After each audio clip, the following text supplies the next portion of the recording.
Boa noite a todos. É um privilégio estar com todos vocês essa noite, e também com aqueles que estão nos assistindo pela internet. Quero estender as minhas boas-vindas a todos e agradecer o meu irmão Jonathan Zirkle por uma maravilhosa apresentação. Eu percebi que segui as pegadas do irmão Zirkle. Eu vim para a América como uma espécie de refugiado em 2007. A América é a terra da liberdade, da oportunidade para aqueles que chegam até ela. E acho ser importante refletirmos o fato de que a América realmente tem esse precioso dom manifestado na Declaração de Direitos e nossa Constituição. Aqueles que elaboraram esses maravilhosos documentos prezavam pela liberdade religiosa. Mas aqui estou eu essa noite diante de vocês, vestindo um terno cinza. Eu sei que isso pode parecer não ser muito importante para você, mas eu costumava vestir ternos pretos, porque eu sempre tive cabelo preto. Acontece que o meu cabelo, como vocês veem, começou a ficar cinza. E alguém me escreveu recentemente dizendo: Pastor, o senhor tem que começar a acompanhar o seu cabelo. Portanto, eu comprei um terno cinza. Parece que eu estou me tornando um homem cinzento, conforme os anos se passam.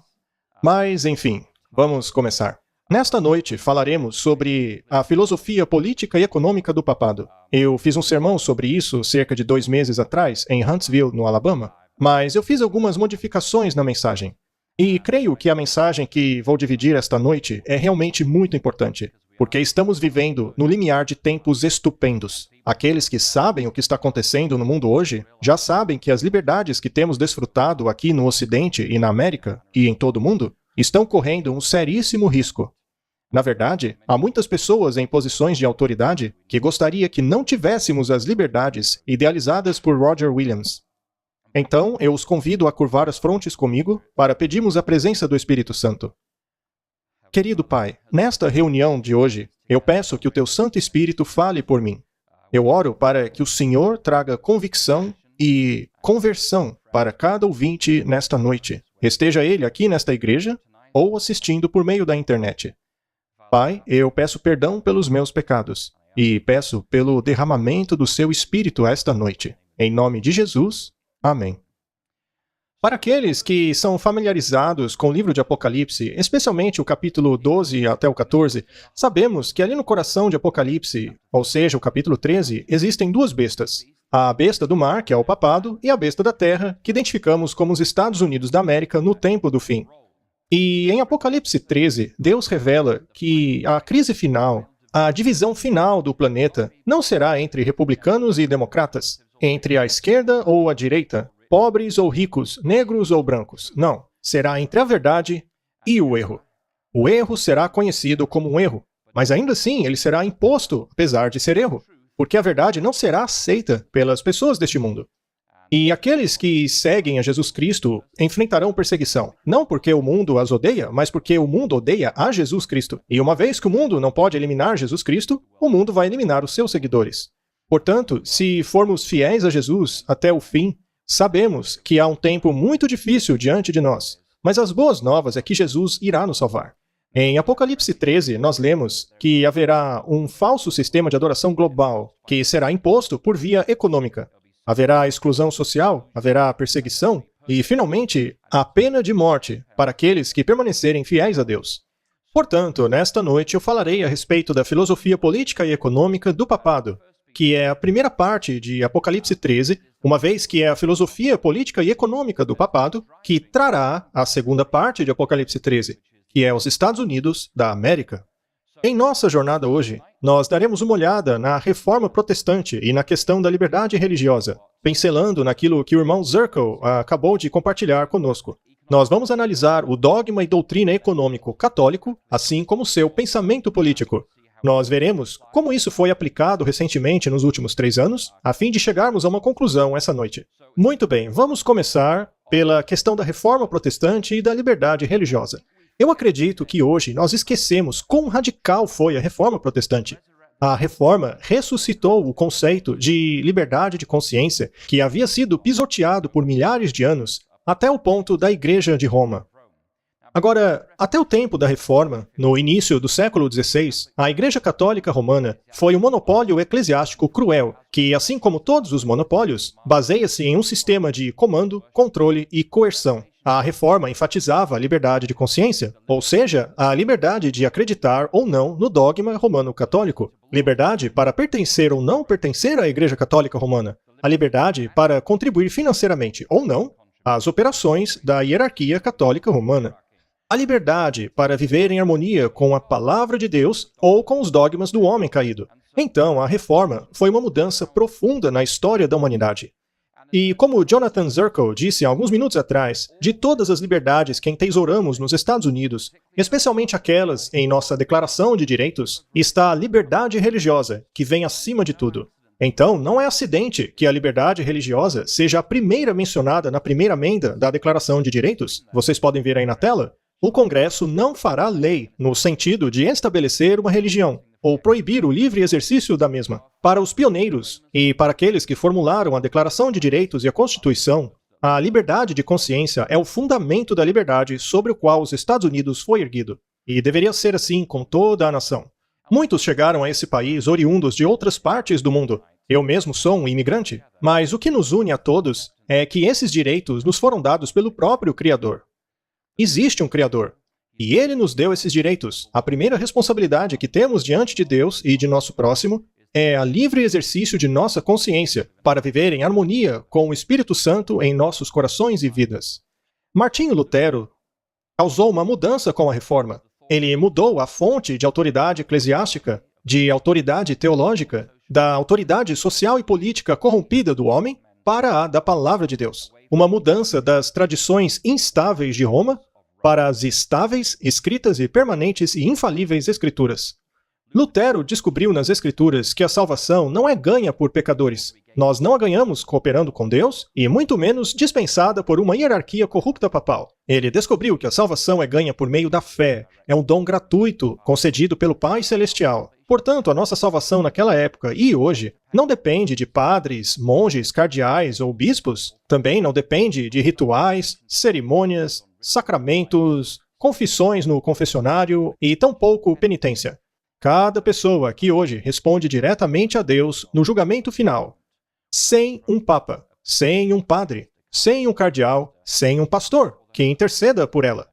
Nós precisamos ficar diante de Deus por nós mesmos. Precisamos dar satisfação de cada palavra, de cada ato. Nós, como seres morais, prestaremos conta a um Criador moral. Cada homem é responsável por sua condenação ou salvação eternas. Portanto, somos parte da Reforma Radical. A Reforma Protestante Radical diz que você e eu temos o direito de ler a palavra de Deus em nossa própria língua e que Deus nos dá compreensão suficiente para a nossa salvação.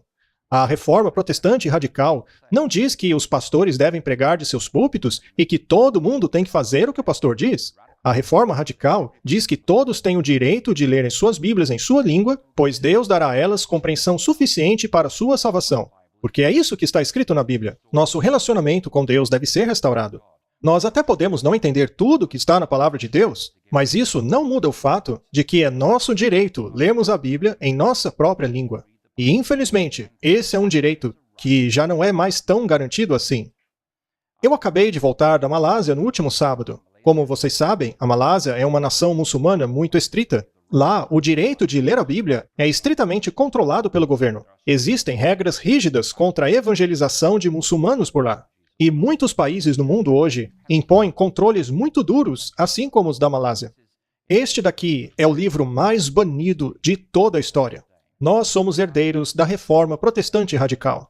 Lutero descobriu, como disse o irmão Jonathan, que todos os cristãos são sacerdotes, que o sacerdócio pertence a todos os crentes e que Jesus é o nosso sumo sacerdote. Ele descobriu na Escritura que não há mediação de Virgem Maria, nem de santos, nem de padres, e que todas as pessoas têm acesso direto a Deus pela oração. Todos nós aqui hoje temos o direito de ir a Deus em oração, seja em público ou privado. Os princípios protestantes elevam o indivíduo, tanto os seus direitos como suas responsabilidades. O protestantismo defende a propriedade privada, os contratos e a liberdade de consciência.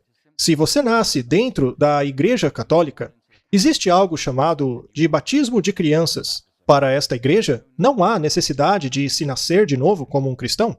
Se você peca, basta comprar uma indulgência que lhe permitirá continuar em pecado. Portanto, se você continua a pecar, mas reza algumas Aves Marias e dá algum dinheiro para a igreja, não há necessidade de mudança de comportamento, ou seja, de nascer de novo. Mas, como protestantes, nós não praticamos o batismo infantil. Nós praticamos o batismo de crentes, que é realizado apenas quando você atinge uma idade suficiente para compreender que é pecador e que precisa de um Salvador. Você então vá a Deus em fé e confessa seus pecados, para receber de graça o dom da salvação oferecido por Cristo.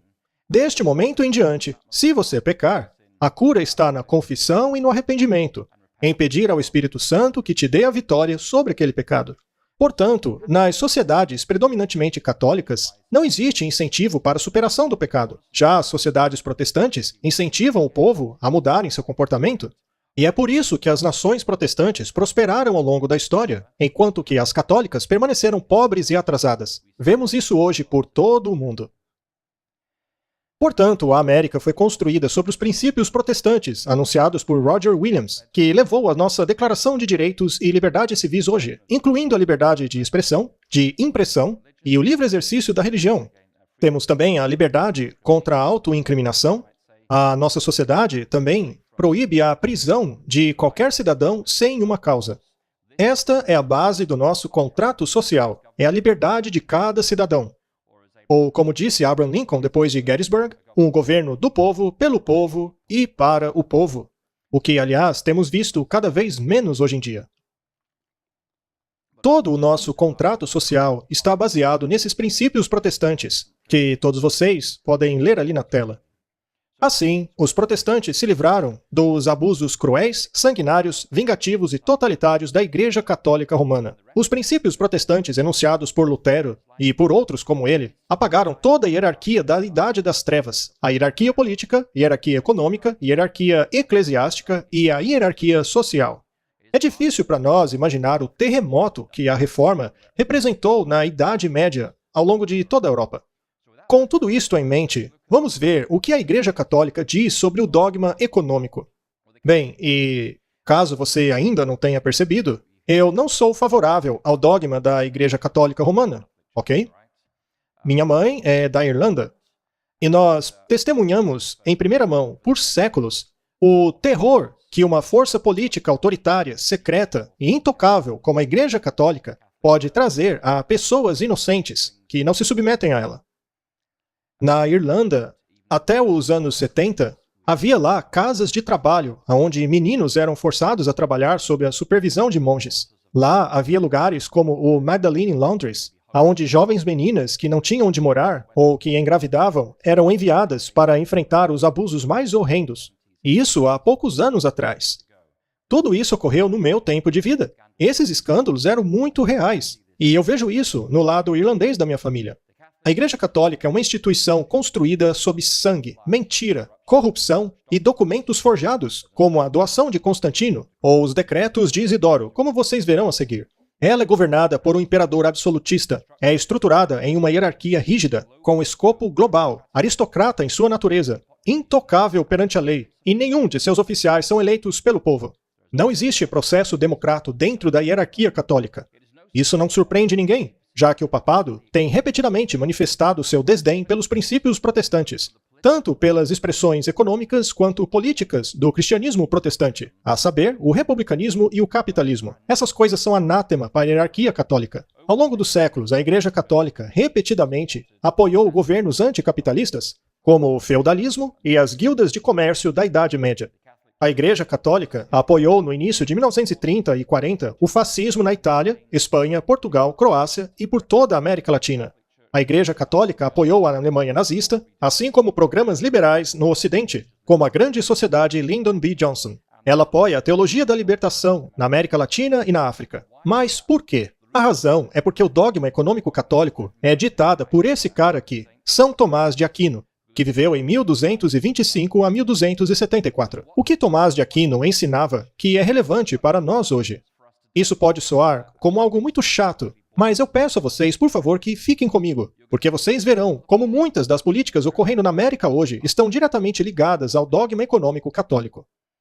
E vai afetar você muito em breve. Não estamos falando de uma teoria abstrata nesta noite. Para Tomás de Aquino, existem 4 tipos de lei. Existe a eterna, que é o plano de Deus para o universo e seus habitantes, o que inclui a gravidade, a lei matemática que governa o universo. Existe a lei natural, que é a participação de criaturas racionais dentro da lei eterna. Somos, por natureza, animais sociais. Nós falamos uns com os outros, vivemos uns com os outros, construímos comunidades. E, ao fazer tal coisa, estamos fazendo aquilo que é natural à humanidade. Estas coisas foram nos dadas por Deus. Então, você tem a lei positiva. A lei positiva compreende os costumes, as leis, os regulamentos criados por governos humanos na tentativa de aplicar a lei natural a indivíduos e sociedades. E, finalmente, no final da lista, temos o Decálogo. Os 10 Mandamentos. Segundo Tomás de Aquino, isso fica por último. Para São Tomás de Aquino, como é conhecido pelos católicos, a propriedade privada não é parte das leis eternas ou naturais, mas uma invenção da razão humana.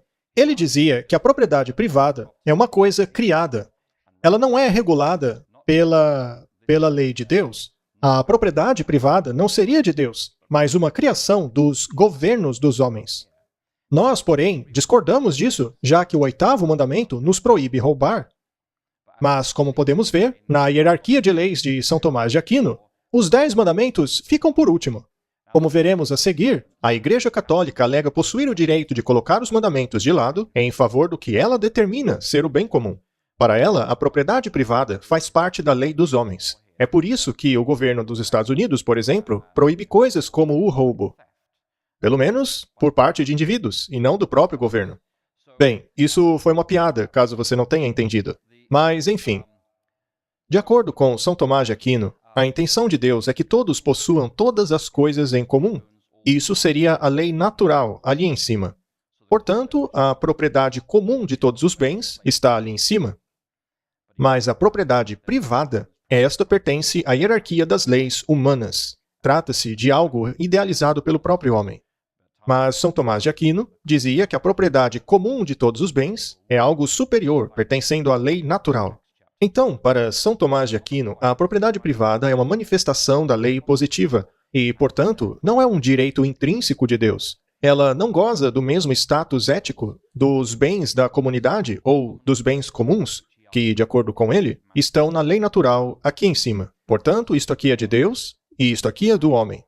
E as coisas de Deus têm prioridade sobre as coisas dos homens. Sendo assim, se a intenção de Deus é que todas as coisas sejam possuídas por todos os homens em comum, então a propriedade privada seria apenas um direito temporário que você pode ter hoje, mas que pode ser suprimido a qualquer momento pelo governo ou igreja que deseje implementar a sociedade do bem comum. A destinação universal de todos os bens, como chama a Igreja Católica, a propriedade em comum de todos os bens. Então, para Tomás de Aquino e para os católicos hoje, a necessidade é o critério moral de toda possessão justa de propriedade. Nem a possessão, ou criação, ou produção, ou dons, ou herança, e nem o mandamento divino, como o 8º mandamento, garante a propriedade de uma coisa a alguém, enquanto outra pessoa estiver em necessidade. Pare para pensar nisso. De acordo com o dogma católico, você não tem o direito sobre absolutamente nada. De acordo com a lei natural, os seus bens também pertencem ao outro. Portanto, se eu preciso do seu carro, eu tenho direito moral de tomá-lo. A sua propriedade privada é apenas uma função dos governos, que fica nessa lei aqui de baixo. Não é parte do plano original de Deus para a humanidade, que está ali em cima. E porque os seus bens também pertencem ao outro por causa da lei natural, não constitui pecado quando o indivíduo toma suas coisas para suprir as necessidades dele. No pensamento católico, não existe uma definição absoluta do que constitui uma necessidade. Isso depende do próprio critério da pessoa ou das autoridades públicas. A única pessoa que não tem o direito e não está na posição para julgar e avaliar o que é a necessidade é a pessoa que possui a propriedade. Esta não pode recusar ter o seu bem tomado pelas autoridades. O dono do bem não tem esse direito. A única exceção a este princípio é a própria Igreja. Esta sim tem o direito de possuir propriedades indefinidamente. De acordo com a Lei Canônica 1254, a Igreja Católica tem o direito inato de adquirir, reter, administrar e alienar bens para os seus próprios fins, independentemente do poder civil. Portanto, a Igreja Católica alega ter o direito de tomar a sua propriedade independentemente da lei civil. A Lei Canônica 1260 também diz que a Igreja tem o direito inato de adquirir, de um cristão fiel, qualquer coisa necessária para os seus próprios fins, para qualquer coisa que ela julgue necessário. Portanto, a Igreja tem o direito intrínseco de tomar a sua propriedade, você queira ou não, independentemente das leis do país que você venha a viver. Por causa disso, a Igreja Católica tem apoiado movimentos anti-propriedade privada nos últimos 1000 anos, sejam eles fascistas ou nazistas, ou da teologia da libertação na América do Sul, ou de programas socialistas no Ocidente hoje em dia. Os ensinos de Tomás de Aquino a respeito da propriedade privada têm sido o dogma do catolicismo, e eles agora se referem ao bem comum como a destinação universal de todos os bens. O bem comum ou a destinação universal de todos os bens. E creio que todos aqui já ouviram esse termo, o bem comum. Esse termo, o bem comum, está sendo utilizado cada vez mais nos últimos tempos. O Papa tem falado muito a respeito do bem comum nos últimos 3 anos, e conforme vemos o papado falar a respeito do bem comum, sobre os quais eles apenas têm o direito de determinar, suplanta todos os direitos individuais. A encíclica papal mais significativa sobre esse tema é a Rerum Novarum, que significa sobre a condição das classes trabalhadoras. Esta encíclica foi lançada pelo Papa Leão XIII em 1891. Nesta encíclica, ele se alia ao proletariado e à ideologia marxista. Por séculos, o papado apegou-se à aristocracia medieval e à opressão política, mas na Idade Média o sistema feudal foram substituídos pela Reforma, levando ao protestantismo e seu sistema econômico, o capitalismo. Então, o papado encontrou um novo aliado para destruir o capitalismo e o protestantismo, que é nada mais nada menos que a ideologia marxista. E uma vez que o próprio Papa escreveu esta encíclica, isto daqui é dogma. Para os católicos, isto é a inquestionável verdade de Deus. O Papa escreveu o seguinte: possuir bens de maneira privada, como vimos acima, é um direito natural do homem, e para exercer esse direito, especialmente na vida e na sociedade, não é apenas algo legal, mas também claramente necessário. Mas caso seja feita a seguinte pergunta: como deve o homem usar suas posses? A Igreja então responde sem hesitar: com relação a isso, o homem não deve considerar os bens externos como seus próprios, mas como comuns. O seu bem é um bem comum. Portanto, se você tem um bem privado, você deve utilizá-lo para o bem comum. O Papa Leão XIII faz uma distinção entre a propriedade legal privada e seu uso público comum. Essa é exatamente a teoria econômica política por trás do fascismo do século XX, como defendido por Adolf Hitler. Segundo a ideologia socialista dos Estados comunistas, o Estado deve possuir todos os bens de produção e o capital. Todo o capital deve pertencer ao Estado. Você não tem direito sobre o capital. Na ideologia fascista, como defendida pelo papado aqui, você tem o direito de possuir esse capital como membros da sociedade. Ele deve ser utilizado da maneira que o Estado determina como bem comum. Já no capitalismo, cada um pode compartilhar da propriedade do capital daquela sociedade. Cada um pode investir conforme ele bem entender. Você não diminui ou aumenta a quantidade de capital na sociedade, mas o comunismo diz que o Estado possui todo o capital para utilizá-lo como bem entender. Já no fascismo, você pode possuir alguma propriedade, mas é o Estado que determina como você deve usá-lo. No capitalismo, você utiliza sua propriedade como bem entender. Essa é a diferença entre esses 3 sistemas econômicos. Basicamente, Leão XIII deu uma sustentação para a teoria de Adolf Hitler e os fascistas no século XX. O fascismo é uma forma de socialismo que retém a ficção da propriedade privada, mas não a sua substância, porque o governo é que determina o uso da propriedade privada. 40 anos depois, o Papa Pio XI emitiu a seguinte encíclica, 40º ano. Esta encíclica foi lançada no 40º aniversário da encíclica Rerum Novarum, publicada em 1931. Nesta encíclica, o papado denuncia a ditadura do capitalismo, especialmente daqueles que controlam o crédito e o fluxo de dinheiro. É interessante que o Papa Pio XI tenha publicado esta encíclica em 1931. Nela, o papado denuncia a prática do empréstimo com juros. O Papa denuncia o empréstimo com juros.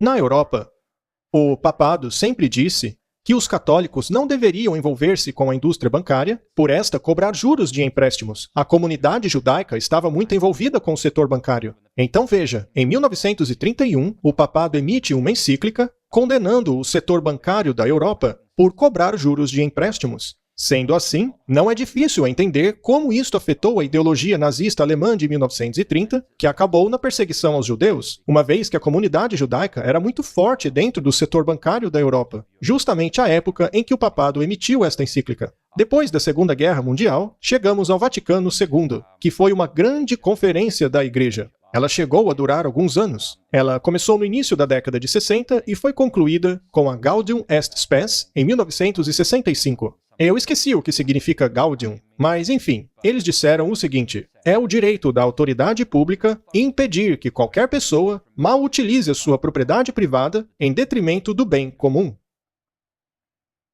Isto quer dizer que o governo tem o direito de determinar como você vai utilizar a sua propriedade privada. Mas eles não utilizaram a palavra governo. Veja que eles utilizaram a palavra autoridade pública.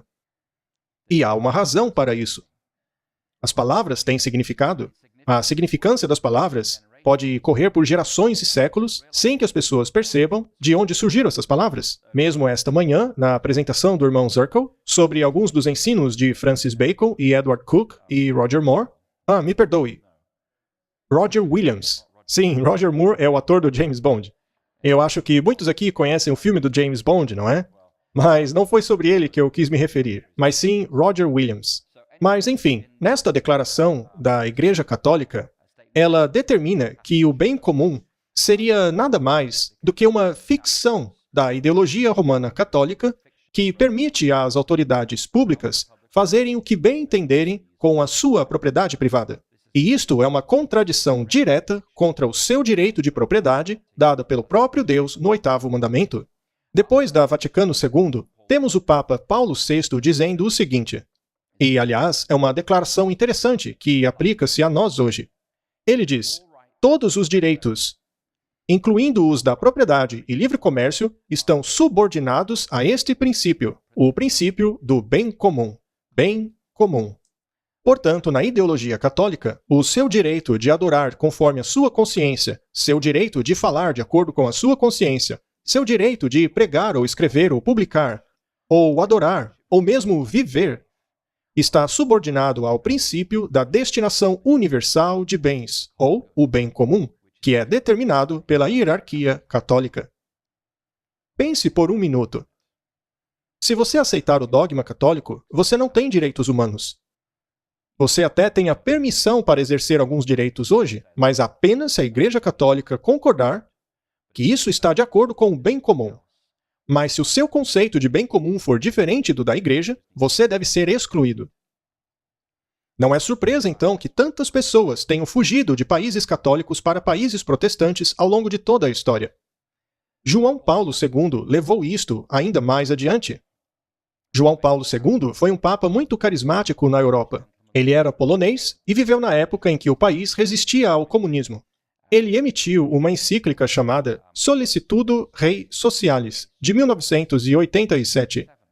Nela, ele diz o seguinte: pessoas excluídas da justa distribuição de bens originalmente destinados a todos deveriam se perguntar: por que não responder com violência àqueles que primeiramente nos ameaçaram com violência?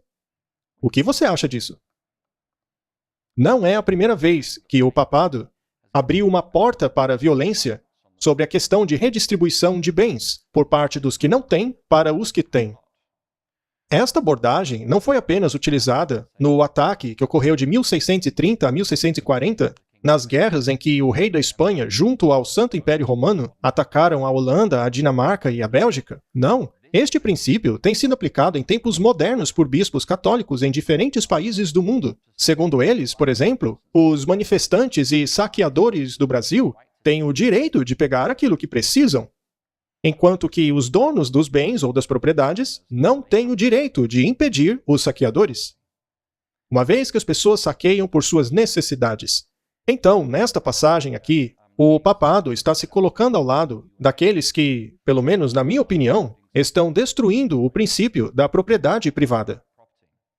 De acordo com João Paulo nesta encíclica, ele justifica as revoluções socialistas, os roubos em comum, a violência em grupo, ações de saque, uma vez que coisas como estas visam a distribuição mais justa dos bens entre os membros da sociedade. Ele, então, emite mais uma encíclica, chamada A Crise Ecológica, uma responsabilidade em comum.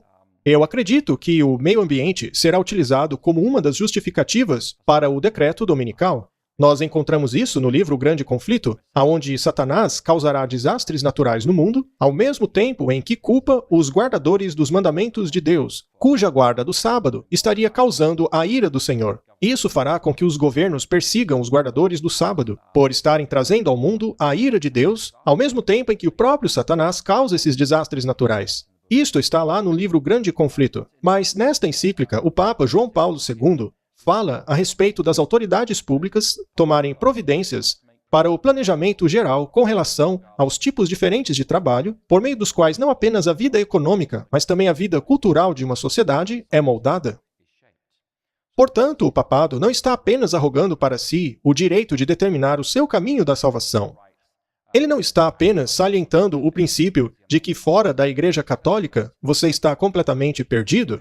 O papado não está apenas alegando ser o único caminho para Deus, mas também arroga para si o direito de determinar o que é o bem comum para toda a humanidade. Segundo o Papa, esse direito cabe a ele. Veja que ele não utiliza aqui o termo governo civil. Não, porque para ele a autoridade pública é o próprio papado. É ele que tem o direito de determinar, planejar e moldar não apenas a vida econômica de uma sociedade, mas também a cultura de uma sociedade. É isso que o João Paulo II estava ensinando aqui na encíclica, chamada Crise Ecológica, uma responsabilidade comum. De acordo com ele, a Terra pertence a todos, e é, portanto, uma herança comum. E, por conta disso, toda a ação global e governamental para salvar a nossa herança comum, ou o nosso bem comum, suplantará os direitos individuais, exatamente como foi declarado na Vaticano II. Este dogma católico será a base para o decreto dominical que suplantará a liberdade de consciência e a liberdade religiosa, porque os seus direitos individuais de adorar de acordo com a sua consciência e a Bíblia, no 7º dia da semana, no sábado, deve estar subordinado ao bem comum de salvar o planeta, segundo os ditames da Igreja Católica. Desde a Rerum Novarum sobre as condições da classe trabalhadora, emitida em 1891... me permita mudar o slide, pronto. Várias encíclicas do papado criaram muitos novos direitos que devem ser preservados e protegidos e defendidos pelo governo em nome do bem comum e da destinação universal de todos os bens. Isso é muito significativo, já que a criação de cada vez mais direitos humanos visa gerar cada vez mais argumentos morais para alargar o escopo e poder governamental. Quanto mais direitos humanos o governo cria, mais força o governo tem que impor para defender esses direitos. Se o governo disser que todos têm direito a um sistema de saúde gratuito, neste caso o governo criou um direito, e as pessoas esperarão que o governo dê a elas saúde gratuita. Todos os cidadãos do país devem ter esta saúde gratuita garantida. Se o governo diz que todas as crianças têm direito a uma educação gratuita, então o governo deve prover esta educação gratuita. Sendo assim, quanto mais direitos o governo deve prover, de acordo com aquilo que a Igreja Católica chama de direitos humanos ou direitos civis, isso aumenta o escopo de poder do governo dentro da sociedade. Agora, o paradoxo disso é que quanto mais regras uma sociedade possui, menos morais os indivíduos dessa sociedade se tornam. E por quê? Porque assim você reduz o senso de responsabilidade individual de cada um. Por exemplo, os lugares mais violentos dos Estados Unidos hoje são as prisões de segurança máxima. Cada minuto do dia deles é regulado. E quando os homens são regulados neste nível, eles se tornam como animais.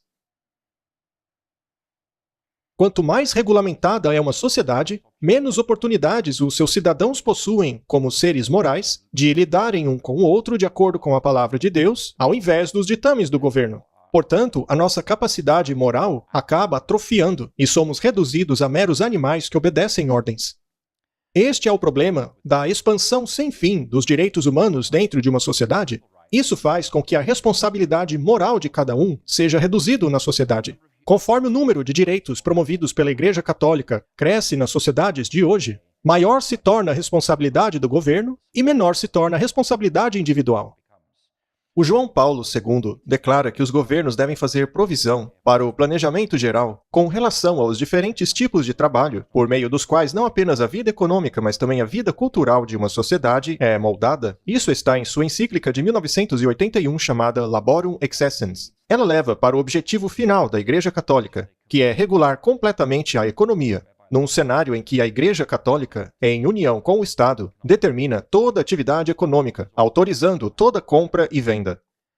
Este é exatamente o cenário que vemos em Apocalipse 13, dos versos 12 em diante, no qual a Igreja Católica Romana controla toda a atividade econômica global por meio da autoridade católica romana, impondo desta maneira o seu falso sistema de adoração. Portanto, estas são algumas das coisas que estamos vendo hoje em dia. Você certamente já viu estas frases nos noticiários. O grande reinício, você não terá nada, mas será feliz, vacinação obrigatória, tudo isso para o bem comum da sociedade. Estas coisas, porém, suplantam a liberdade de consciência individual, porque o bem comum suplanta os direitos individuais. Hoje temos a disputa entre o capitalismo comunitário e o capitalismo de acionistas. É isso que temos visto com o Índice Ambiental Social, ESG, assim como outros índices governamentais, e as empresas de gestão BlackRock e Vanguard, que estão forçando ideologias nas empresas americanas por serem as maiores acionistas. Também temos as moedas digitais de bancos centrais, que visam o controle financeiro global. Temos também o Tratado de Preparação para Pandemias da Organização Mundial da Saúde, que dá a esta organização o direito de declarar uma pandemia em qualquer momento. Este tratado também dá à Organização Mundial da Saúde a capacidade de realocar recursos econômicos e atividades de qualquer nação para um determinado bem comum para impedir futuras pandemias. Este poder totalitário está sendo dado a um grupo de pessoas que não foram eleitos pela população. Também temos o futuro Sistema de Verificação de Saúde Global, conhecidos há pouco tempo como passaportes de vacina, que já foram implementados em algumas regiões da União Europeia. Isso também restringirá a liberdade de ir e vir. Existem também os diversos programas de rodízio de carros, implementados em algumas cidades, a fim de reduzir a emissão de carbono, como temos visto em Londres, por exemplo. Na Laudato Si, do Papa Francisco, ele diz que a humanidade tem a obrigação moral de preservar o nosso lar comum através da santificação do domingo e que esta encíclica não é direcionada apenas aos católicos, mas sim a toda a humanidade, para todo o planeta. Segundo ele, a sua encíclica envolve toda a humanidade, não apenas os católicos. Portanto, estes são alguns dos temas que temos visto pelo mundo hoje em dia. Nenhum deles aumentará a sua liberdade individual. Cada um deles restringirá as suas liberdades da maneira mais severa possível. Por exemplo, o programa de rodízios lá no Reino Unido está causando uma grande comoção, porque o governador de Londres está impondo algumas regras para a redução dos índices de carbono. Se você mora em Londres, você será taxado por cada quilômetro que dirige dentro das áreas selecionadas. Muitas pessoas estão reclamando porque não podem ir a igrejas, aos supermercados, não podem levar seus filhos à escola ou ir ao trabalho, mas tudo isso é em nome do bem comum, em nome da preservação do nosso lar comum, o meio ambiente. Isso está causando uma grande comoção ali na cidade de Londres. Os políticos da Europa não estão mais falando em índice zero de carbono, o que quer dizer que um governo de um país atingiu a zero emissão de carbono. Hoje, eles falam sobre o zero absoluto de carbono. Zero absoluto de carbono significa que ninguém mora naquele local. É isto mesmo. É sobre isso que os políticos estão conversando. Portanto, estes são alguns dos dogmas econômicos da Igreja Católica. Você está se sentindo motivado hoje à noite? Minha esposa sempre diz que eu tenho a grande habilidade de deprimir as pessoas. Bem, eu espero que vocês estejam deprimidos essa noite, porque o plano da Igreja Católica para nós, de fato, nos deprime. Mas eu não vou parar por aí. A boa notícia é que nós, adventistas, sabemos que a história não termina aí. A boa notícia é que Jesus está voltando. E quando ele voltar, de acordo com Daniel 2, a estátua que representa o governo desses homens, e se você ler esse capítulo, você verá que essa estátua tinha uma aparência espantosa. Ela representa o reino dos homens, desde a Babilônia até a volta de Jesus. E o reino dos homens é assustador. Ele é construído com sangue e submissão. Mas quando Jesus voltar, todos esses reinos dos homens serão varridos do mapa para todos sempre. Não restará nada. Portanto, como adventistas, nós sabemos o final da história. Sabe, quando eu costumava ler livros de histórias de investigação, eu sempre lia o final antes. porque eu não aguentava ler todo o livro até chegar ao final, para só então saber quem era o culpado. Mas mesmo sabendo quem é o culpado do crime, você ainda não sabe como ele conseguiu fazer aquilo. E aí, para saber como, você acaba lendo o livro todo. Mas, enfim, vamos ao pensamento político católico. A Igreja Católica traça sua herança a partir de Mateus 16, versos 13 a 20, onde Jesus disse: Tu és Pedro, e sobre essa rocha construirei a minha igreja. Bem, eles alegam que Deus deu autoridade a Pedro e a seus sucessores para governarem a igreja de Deus, e que isso está em Mateus 16, 13 a 20. Mas não há nada no restante da Bíblia, e nem no início do cristianismo, que corrobore esta interpretação da Igreja Católica, de que a linhagem dos papas teria começado com o apóstolo Pedro. Na verdade, nós entendemos melhor a Igreja Católica. Na verdade, a Igreja Católica é melhor descrita na carta de 1 João, que nos revela que o anticristo já estava atuando desde a era apostólica. Portanto, o anticristo não é um indivíduo, mas um sistema de pensamento. A palavra anticristo significa no lugar de. Portanto, podemos dizer que qualquer coisa em sua vida que tome o lugar de Cristo, que é a fonte da sua salvação, é uma forma de anticristo, uma expressão de anticristo. Mas também existe um sistema do anticristo que já atuava desde a época dos apóstolos, ali no finzinho do 1º século. João escreve a respeito de um homem chamado Diótrefes. Segundo João, esse Diótrefes gostava de colocar-se em primeiro lugar e não reconhecia a autoridade dos apóstolos. Diz assim: Diótrefes, que gosta de colocar-se em primeiro, mas que não reconhece nossa autoridade. Portanto, se eu for, chamarei a atenção dele para o que está fazendo com suas palavras maldosas contra nós. E não satisfeito com isso, ele recusa-se a receber os amigos, impede os que desejam recebê-los e os expulsa da igreja. Estes amigos mencionados pelo apóstolo João são os missionários viajantes, os evangelistas, que viajavam naquela região do Oriente Médio. E esse Diótrefes se recusava a aceitá-los. Ele não aceitava os missionários plantadores de igrejas. Portanto, aqui nesta passagem, encontramos um líder de igreja que rejeitava a autoridade dos apóstolos e que queria a liderança unicamente para si. Esse era um líder de igreja anticristão. Ele amava a preeminência, ele atacava os outros cristãos com palavras maliciosas. Ele expulsava os cristãos da igreja. Este aqui é o protótipo do Papa.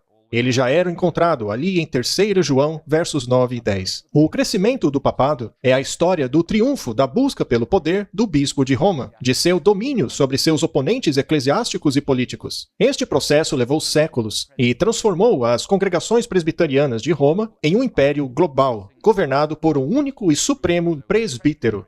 Em grego, presbíteros são os anciãos. Originalmente, as igrejas eram governadas por anciãos nos tempos do Novo Testamento. Um supervisor da igreja em uma cidade era chamado de episcopos, e é daí que vem a igreja episcopal. Você tem a igreja presbiteriana e a igreja episcopal. A presbiteriana é dirigida por anciãos e a episcopal é dirigida pelos bispos, como a igreja anglicana. E, eventualmente, isso acabou em um império global, governado por um único e absoluto governante. Este processo se baseou em fraudes e mentiras. A mais famosa delas foi o documento chamado de Doação de Constantino, conhecida hoje como uma grande fraude. Por 700 anos, os papas basearam a sua autoridade neste documento. Foi apenas no século XVI que este suposto documento de Constantino era uma fraude. A doação de Constantino foi um suposto presente dado pelo imperador Constantino ao bispo de Roma no ano 330, quando Constantino transferiu a capital do Império de Roma para Istambul, que na época era chamada de Constantinopla. Quando Constantino foi para Constantinopla, ele teria, supostamente, transferido o poder civil e religioso do Império Ocidental para o bispo de Roma, para um homem chamado Silvestre, dando a ele o Palácio de Latrão em Roma, o direito de vestir-se de vermelho e púrpura e a coroa da autoridade, também conhecida como mitra. Descobriu-se, porém, em 1500, que este documento era uma fraude, mas ele foi utilizado como a base da supremacia política, econômica e civil da Igreja Católica na Europa Ocidental por centenas e centenas de anos. A Igreja Católica Romana também valia-se de Romanos 13 para afirmar que todos deviam submeter-se à sua autoridade, já que Paulo disse que todos deveriam submeter-se às autoridades governamentais, pois não há autoridade que não venha de Deus. As autoridades existentes foram por ele estabelecidas. Para os teólogos católicos, esta passagem nega a possibilidade de qualquer forma de democracia eclesiástica ou mesmo autoridade civil fora da hierarquia católica. O poder político do Papa não requer o consentimento do povo, mas ele vem do próprio Deus para o Papa, através da hierarquia romana católica. Para ela, o seu único papel é pagar, orar e obedecer. Só isso. Esta é a sua função. É assim que eles entendem esta passagem. Em 1075, o Papa Gregório VII, e veja, eu não sei se esta figura é de fato a desse Papa, esta ilustração foi provavelmente produzida por algum protestante daquela época. Mas eu acredito que as pessoas daquela época o viam assim, não é?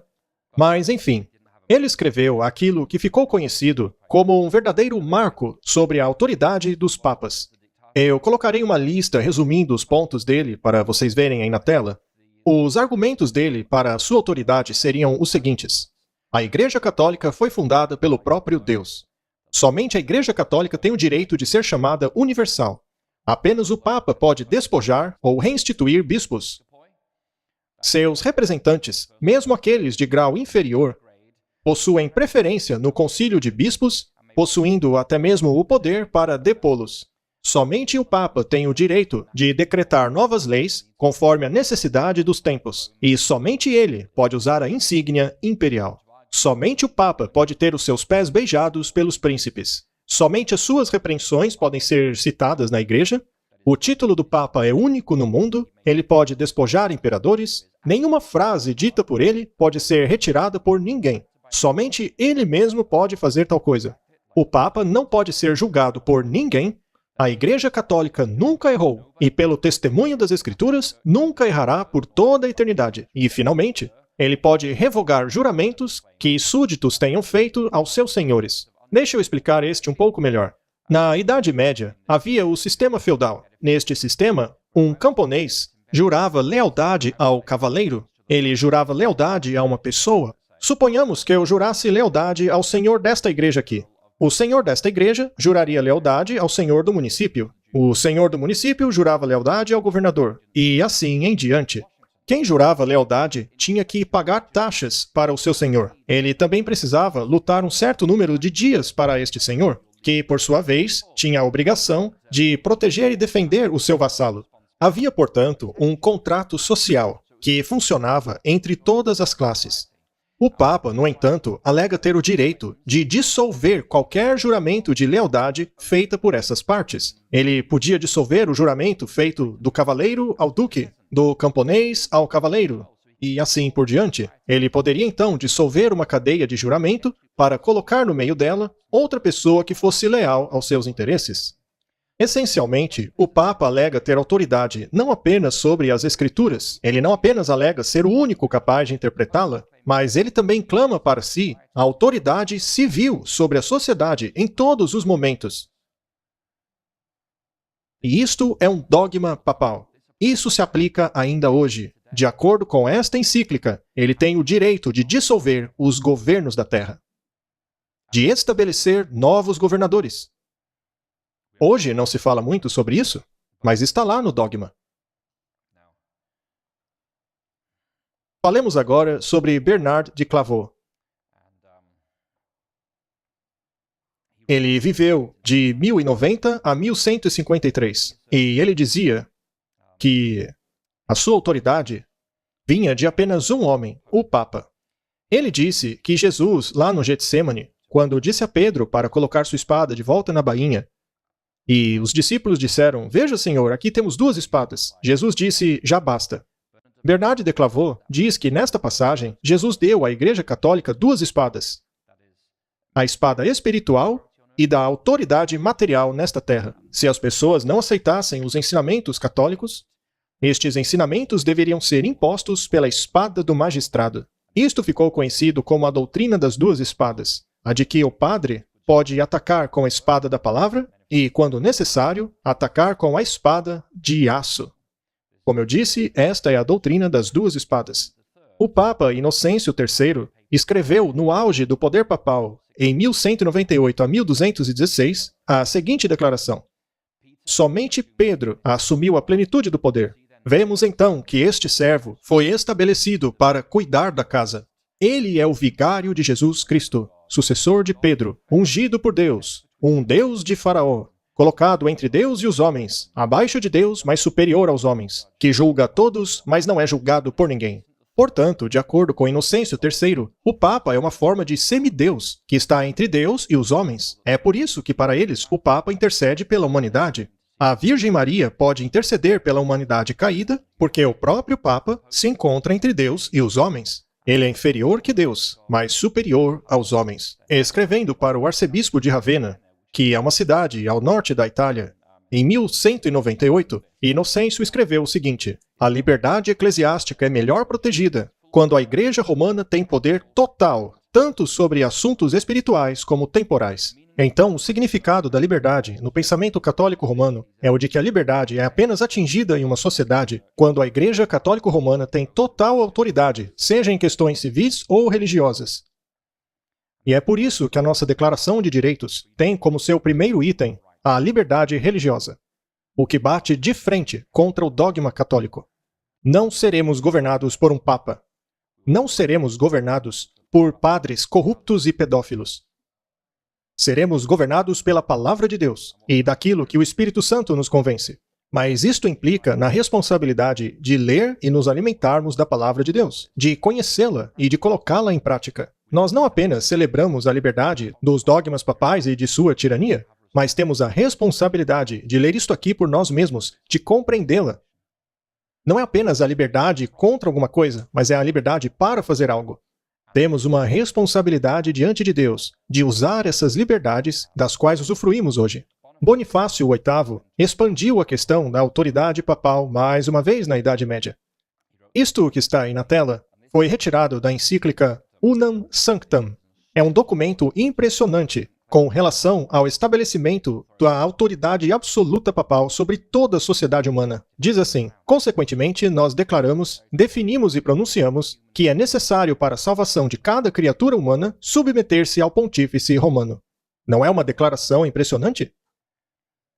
Baseando-se nos ensinos de Santo Agostinho, que discorre a respeito da parábola de Jesus, que envia os seus servos para convidar as pessoas à festa de casamento de seu filho, algumas versões dizem convide-os a vir, mas essa palavra em grego também pode ser traduzida como compele-os a vir. Isto porque, para eles, a salvação não é possível fora da Igreja Católica Romana, e, portanto, Jesus disse aos seus servos na parábola para compeli-los a virem. Esta é a interpretação da parábola de Jesus que Agostinho fez. Sendo assim, a igreja é moralmente justificada a forçar as pessoas a entrarem nesta igreja por meio da tortura, se necessário. Pois, pelo ato de queimar você na fogueira, estamos purificando a sua alma e habilitando-a para o céu. Você pode não querer entrar nessa igreja, mas uma vez que você teria a vida eterna nessa igreja, ela tem a obrigação moral de forçá-lo a unir-se a ela. Entendem? Ainda que a igreja tenha que chegar ao ponto de matá-lo. É por isso que se falava da purificação da alma quando queimava-se na fogueira. E isso aconteceu na Inglaterra. Para eles, a fogueira era a purificação da alma. Esta encíclica do Bonifácio VIII é uma declaração impressionante da gigantesca autoridade do papado. O argumento dele para a subordinação das autoridades civis ao papado era baseado na necessidade de se manter a unidade dentro da Igreja Católica. Lembre-se que Jesus orou pela unidade da Igreja em João 17. E se Jesus orou pela unidade, a única maneira de se atingir a unidade da humanidade é se todos os governos civis se submeterem à autoridade do papado. Portanto, questionar a autoridade da Igreja e sua liderança causará uma divisão eclesiástica que prejudicará a missão da Igreja e levará à perda de almas. Portanto, estamos todos debaixo dessa chantagem. Nós devemos aceitar a autoridade da Igreja, inquestionavelmente aceitar os seus dogmas, porque se não o fizermos, causaremos uma divisão na Igreja, impedindo a concretização daquilo pelo que Jesus orou. Mas a Igreja Católica não foi a única na história a valer-se deste argumento. A nossa igreja também valeu-se deste argumento em 22 de janeiro, quando condenou meu sermão, alegando que questionar uma decisão da igreja causaria desunião pelo mundo. É o mesmo argumento? É ideologia papal? Bem dentro de nossas fileiras. No pensamento católico, a unidade eclesiástica na salvação da humanidade é o fundamento da unidade política, e a unidade política só é possível por meio da submissão à autoridade papal. Quando a reforma protestante ocorreu, a hierarquia católica utilizava esse dogma para restaurar a unidade eclesiástica e política pela força, e isso ocorrerá novamente ao final da crise, como vemos em Apocalipse 13. A Igreja Católica diz que seu ensino não se restringe a questões espirituais. Em 1931, o Papa Pio XI, em sua encíclica que já mencionamos aqui, disse o seguinte: nós confirmamos os princípios há muito tempo estabelecidos por Leão XIII, que é nosso direito e dever lidar de maneira autoritativa com problemas sociais e econômicos. Direito de quem? Não é do governo. É um direito do Papa. É ele que diz isso.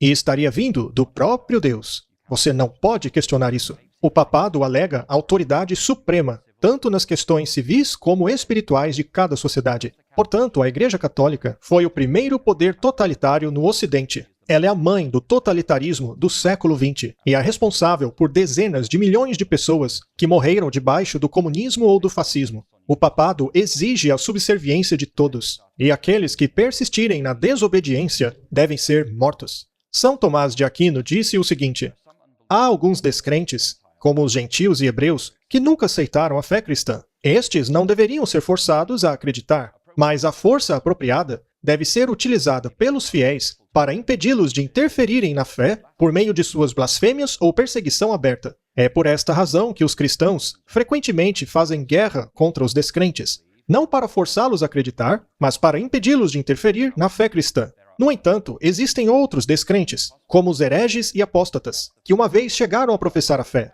Estes devem ser compelidos, até mesmo com força física, a apegarem-se àquilo que uma vez aceitaram. Isso é doutrina católica. As consequências práticas dessa ideologia política é que a escravidão é aceita pelo papado.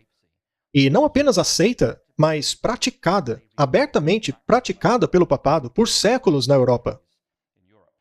Este é Aristóteles. Ele escreveu o seguinte: portanto, é claro que alguns que são livres por natureza, eu acho que sumiu ali da tela. Portanto, é claro que, assim como alguns são livres de natureza, outros são escravos por natureza. Veja só, alguns são escravos por natureza.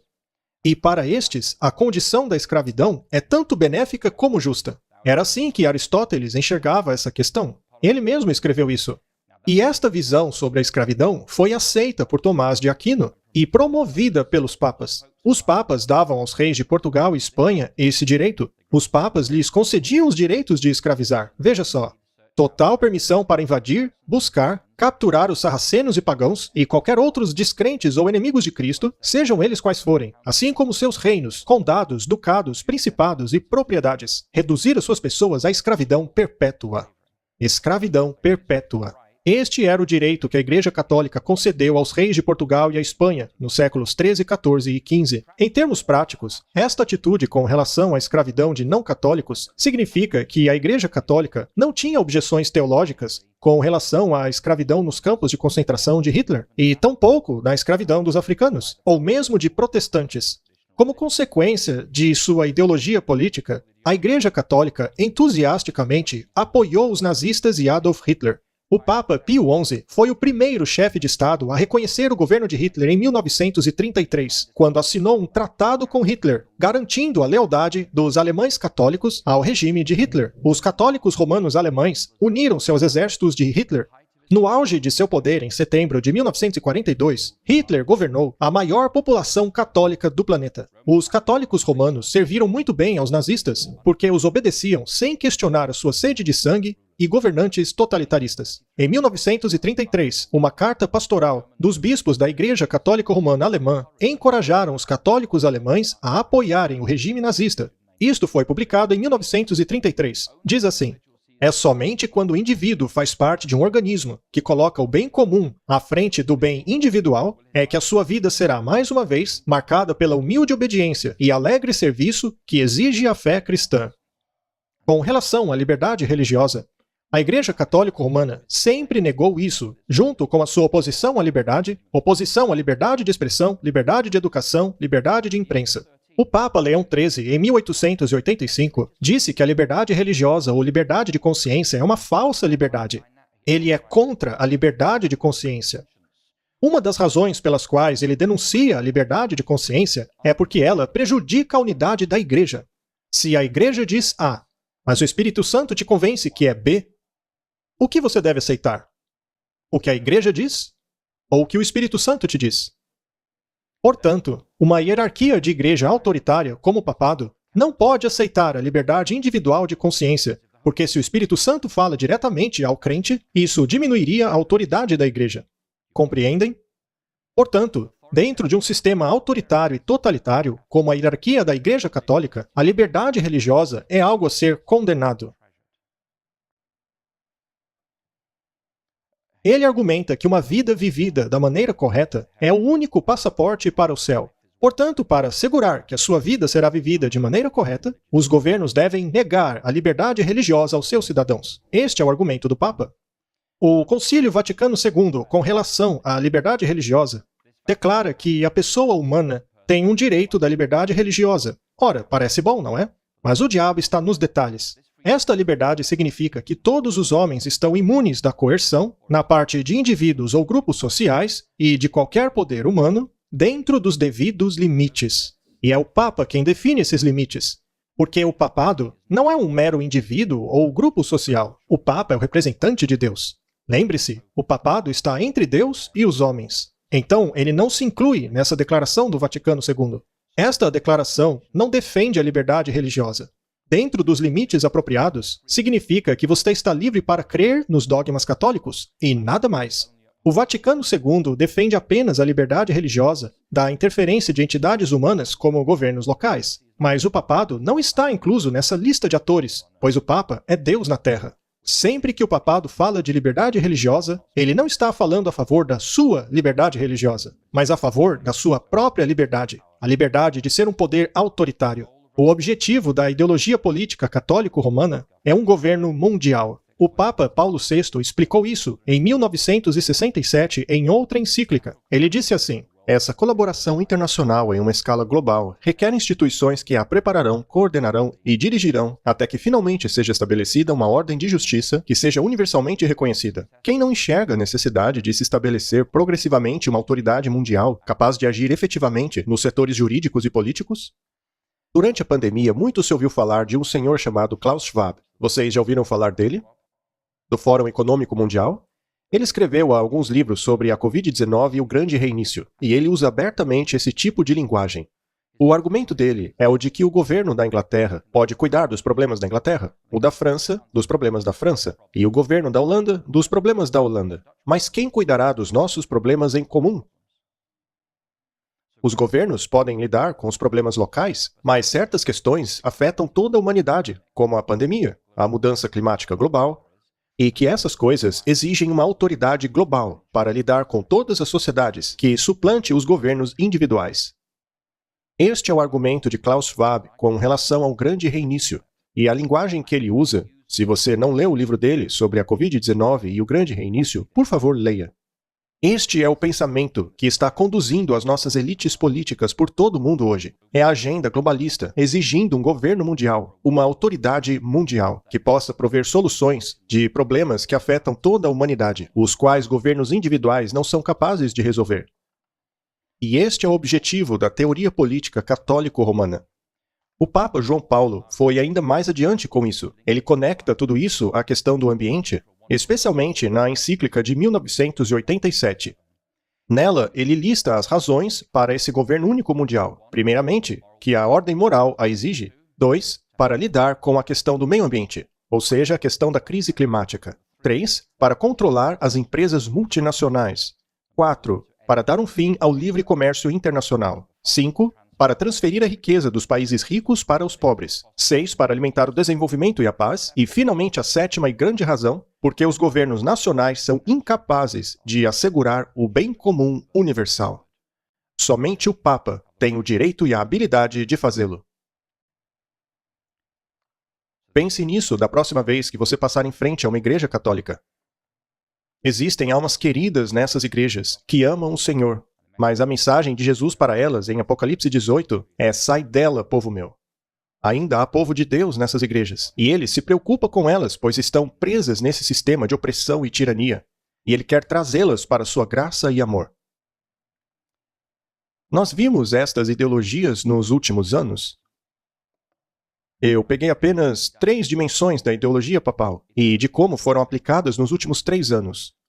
Primeiramente, o papado exige para si autoridade inquestionável sobre o corpo civil, religioso e econômico. Eu já mostrei o que o Papa Bonifácio diz a respeito disso. Nós declaramos, constatamos, definimos e pronunciamos ser necessário para a salvação de cada criatura humana estar sujeita ao Pontífice Romano. Questionar a autoridade do Papa é causar divisão dentro do corpo de Cristo. E o Papa exigiu autoridade durante a pandemia.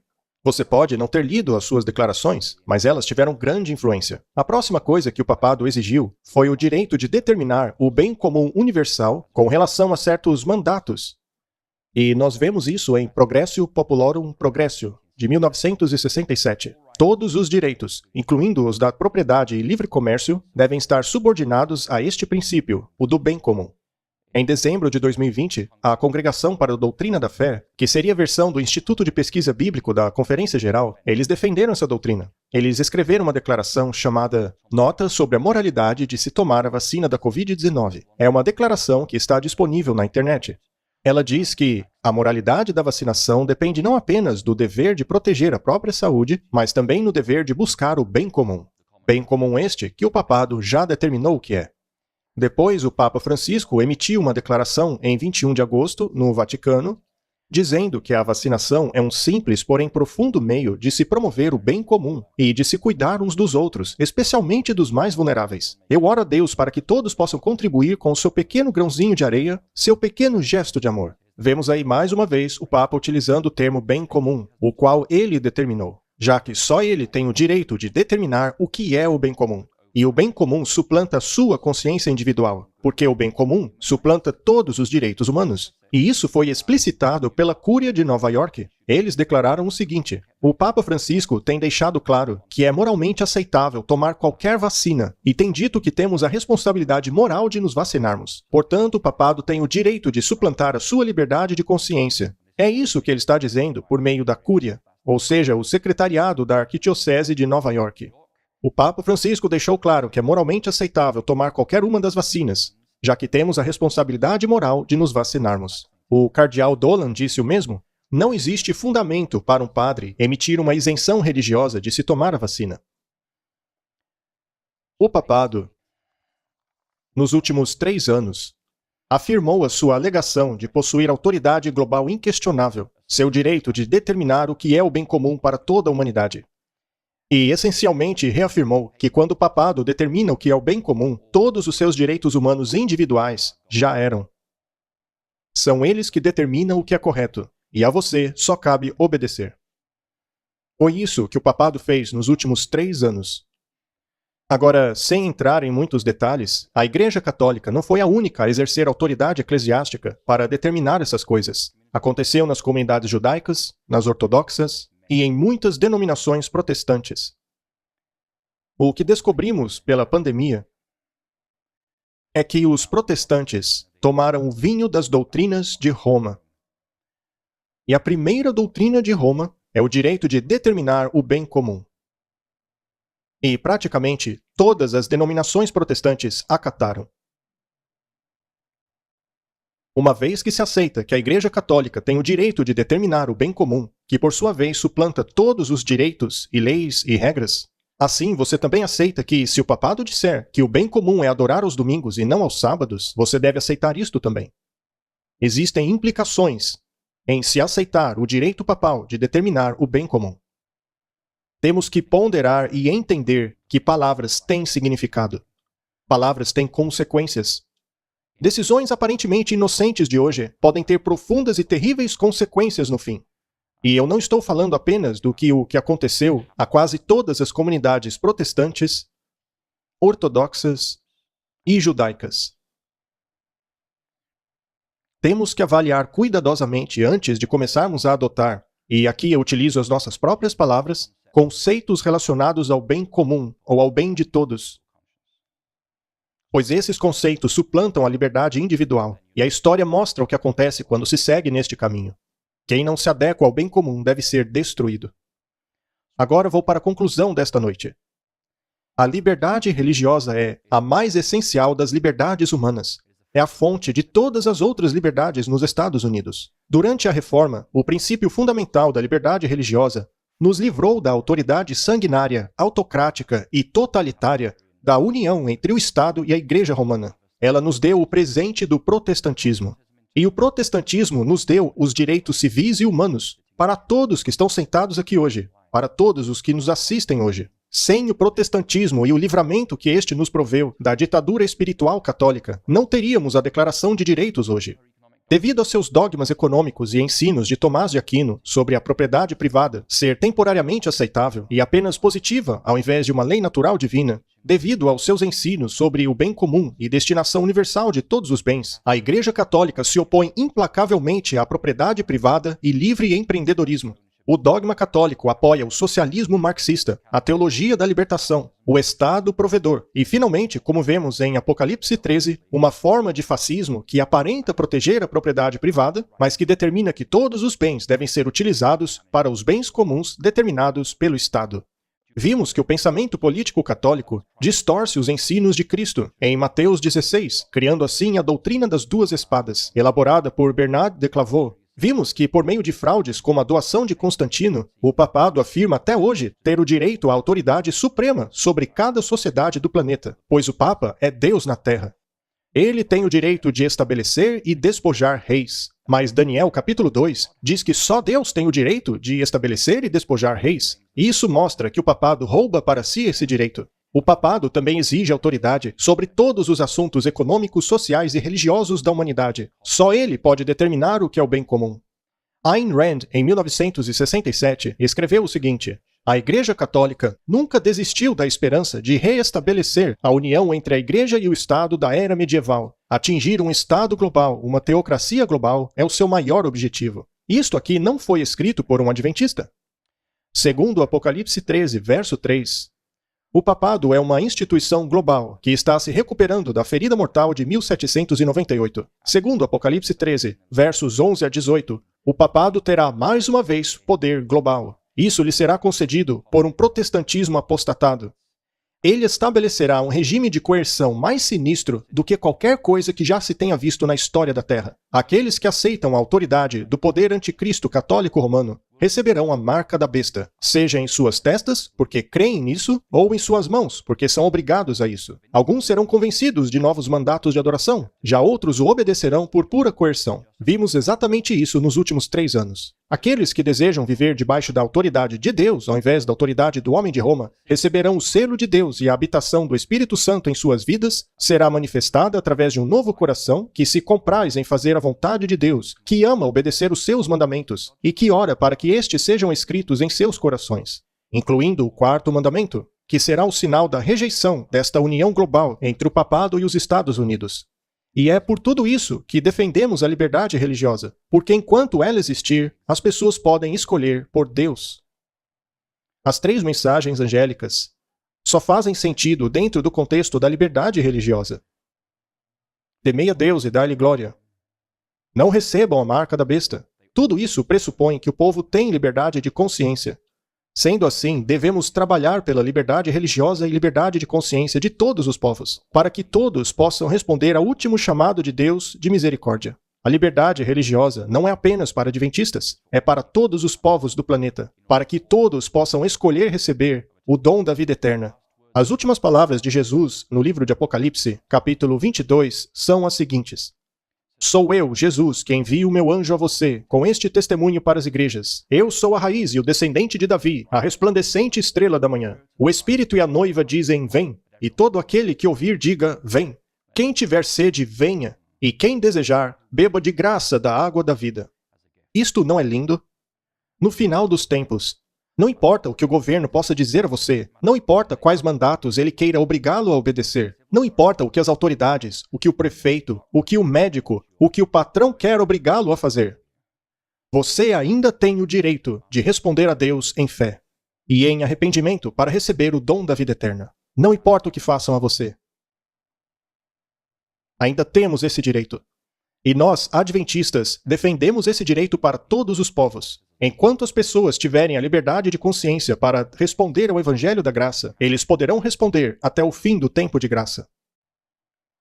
Portanto, nós nos levantaremos, falaremos e trabalharemos pela liberdade religiosa de todos os povos. Como eu disse antes, quando Daniel descreveu o sonho que Deus deu a Nabucodonosor a respeito das nações da terra, desde a época da Babilônia até a volta de Jesus, ele disse: "O Senhor estava olhando, ó rei, uma grande estátua. Essa estátua era enorme, brilhante e extraordinária. Ela estava diante de ti e sua aparência era assustadora. Sua grandeza causava medo. Isso se aplica a cada nação da humanidade, de Babilônia até a volta de Cristo. Mas a boa notícia de Daniel é a que quando Daniel pede ao anjo para explicar a visão paralela de Daniel 7, ele estava curioso para saber a respeito da quarta besta, a que tinha dentes de ferro e pisoteava todas as nações. Mas o anjo, com a mensagem de Deus, possuía uma outra perspectiva. O resumo do anjo em Daniel 7 foi o seguinte: com relação a estas grandes bestas, 4 reis surgirão da terra. Porém, e agora vem a boa notícia, os santos do Altíssimo receberão o reino e o possuirão para sempre. Eles o possuirão para todo o sempre. Nós hoje podemos nos preocupar com as bestas do mundo? Mas Deus quer que saibamos que os santos de Deus receberão a eterna herança. É isso que Deus quer que você ouça essa noite. Bem-aventurados são aqueles que perseverarem. Bem-aventurados são aqueles que resistirem a tudo que o mundo joga sobre eles, pois eles receberão a coroa da vida eterna. Este mundo pode trancafiá-lo, pode tomar a sua vida, mas não pode tirar a sua vida eterna. Portanto, não viva com medo daqueles que podem tirar esta vida, mas tema aquele que pode tirar a vida eterna, pois somente ele pode concedê-la. Portanto, escolham hoje a quem servirão. Como disse Deus à antiga Israel, pois ele não quer que ninguém se perca. Volte-se, Israel, e viva, disse o Senhor ao antigo Israel. E esta também é a sua mensagem para nós hoje. Vivam, recebam o dom da graça, oferecida a nós no Calvário pelo Senhor Jesus. Não importa o que as bestas deste mundo possam nos dizer, você receberá o dom da vida eterna. O Evangelho é algo maravilhoso. São as boas novas. Defenderemos a liberdade religiosa para que cada nação, língua, tribo e povo possa não apenas ouvir o Evangelho, mas também escolhê-lo por meio da fé, para que o mar de cristal esteja cheio dos filhos de Deus. Curvemos as nossas frontes para orar. Pai Celeste, sabemos que a luta nos espera, mas, Senhor, eu te agradeço pela profecia. Eu te agradeço, Pai, por mesmo estando em meio a todas essas ideologias do mundo, seja o Islã no Oriente Médio, ou o hinduísmo na Índia, ou o budismo na Ásia, o marxismo na Europa, ou o ateísmo da nossa sociedade moderna secular, termos o privilégio de, em Jesus, obtermos as respostas para as perguntas profundas da alma. Eu oro, Senhor, para que através do ministério desta congregação, e pelo ministério daqueles que nos assistem online, através de nossas vidas e nosso testemunho, através do testemunho de nossa fé, uma multidão de pessoas possa ser salva em Jesus Cristo. Pai, dá-nos a graça para aceitar a verdade, enquanto ainda temos liberdade de consciência para fazê-lo. Dá-nos a persistência para nunca desistir de interceder por eles diante do seu trono de graça. Dá-nos a graça de aceitar as pessoas em nosso relacionamento que possam ter crescido em um violento histórico anticristão, que possamos aceitá-los como irmãos e irmãs, que tenhamos a sua graça para relevar o passado delas e, pela fé, olhar para o seu futuro. Pai, estejamos aonde estivermos. Onde estivermos como indivíduos, eu oro para que esse precioso dom da liberdade religiosa seja entesourado por nós, que ele brilhe em nós, por meio do compartilhamento da liberdade de consciência, que muitas almas sejam uma no seu reino eterno. Obrigado, Pai, por trabalhar através de nós. Obrigado por trabalhar por nós, apesar de nós. Obrigado, Pai, por completar a boa obra que o Senhor começou em cada um de nós. Obrigado, Pai, por essas misericórdias. Agora nos abençoa e nos leve com segurança para casa, que anjos possam nos proteger, que nossos corações e mentes estejam abertos para que o Teu Espírito nos modele. Pedimos tudo isso pelo amor e nome do Senhor Jesus Cristo. Amém. Amém.